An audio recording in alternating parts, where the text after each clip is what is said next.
Welcome! Today we're going to create a delicious chocolate treat right in your own kitchen. Whether you're a seasoned cook or just getting started, making chocolate at home is a fun and rewarding experience. Let's dive into the ingredients and get started on making your own delectable chocolate. For this delicious treat, you'll need 1 cup of cocoa butter. Cocoa butter gives the chocolate a smooth texture. Next, you'll need half a cup of unsweetened cocoa powder. This adds rich chocolate flavor. To sweeten, use half a cup of powdered sugar. Make sure it's sifted to avoid lumps. Add 1 teaspoon of vanilla extract for a lovely hint of vanilla. And don't forget a pinch of salt to enhance the flavors. Optional add-ins can include chopped nuts, dried fruit, or a sprinkle of sea salt. Gather these ingredients, and you're ready to start creating your homemade chocolate. Let's start by preparing our workspace. Make sure all your tools and ingredients are ready and clean. This is crucial because cocoa butter can be very sensitive to water, and any moisture can cause issues. Ensure your bowl, spatula, and molds are completely dry. If you're using a double boiler, set it up by placing a heat-proof bowl over a saucepan filled with simmering water. This setup helps melt the cocoa butter gently without direct heat. If you don't have a double boiler, you can use a heat-proof bowl over a pot of simmering water. Just make sure the bottom of the bowl doesn't touch the water. Ready? Let's move on to melting the cocoa butter. Now it's time to melt the cocoa butter. Place your cocoa butter into the heat-proof bowl. Turn the heat to low to avoid overheating. Stir the cocoa butter frequently as it melts to ensure it heats evenly and doesn't burn. It should be fully melted and clear. This process usually takes around 5 to 7 minutes.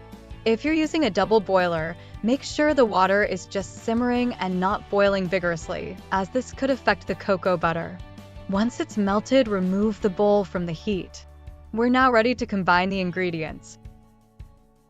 With the cocoa butter melted, we'll now combine our dry ingredients. Sift half a cup of unsweetened cocoa powder and half a cup of powdered sugar into a bowl. Sifting helps remove lumps and ensures a smooth chocolate texture. Gradually add the sifted cocoa powder and sugar into the melted cocoa butter. Stir continuously to combine everything thoroughly. You want to ensure there are no lumps and the mixture is smooth. This step is important because it affects the final texture of your chocolate. Keep stirring until the mixture is completely smooth and glossy.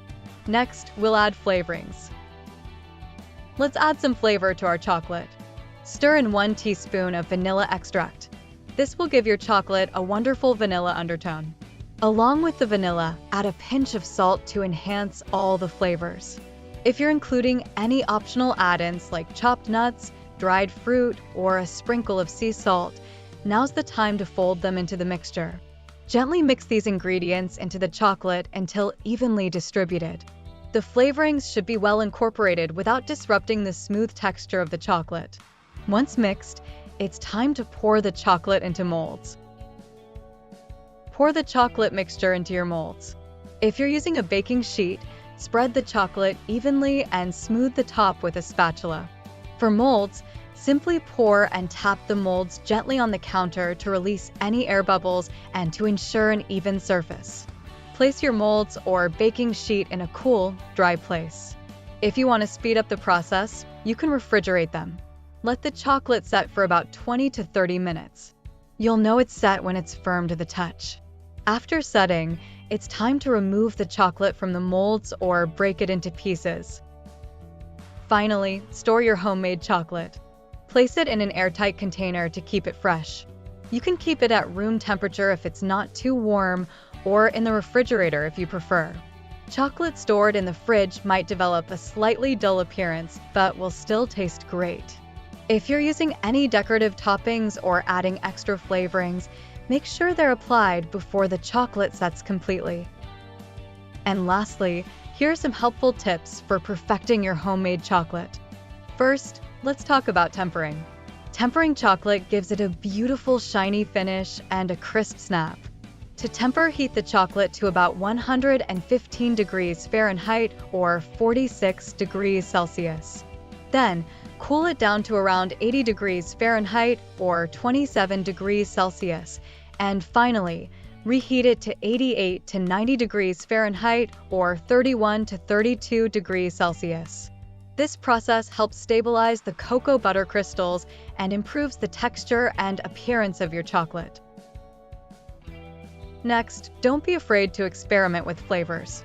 You can add spices like cinnamon or chili powder for a kick, or mix in extracts such as almond or orange for a unique twist. Citrus zest such as lemon or orange can also brighten up the flavor. Just be sure to add these ingredients gradually and taste as you go to get the flavor just right.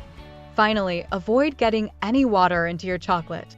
Even a small amount of moisture can cause the chocolate to seize and become lumpy. Make sure all your tools and bowls are completely dry before starting. With these tips, you'll be able to make chocolate that not only tastes amazing, but also looks and feels professionally made. Enjoy your homemade chocolate!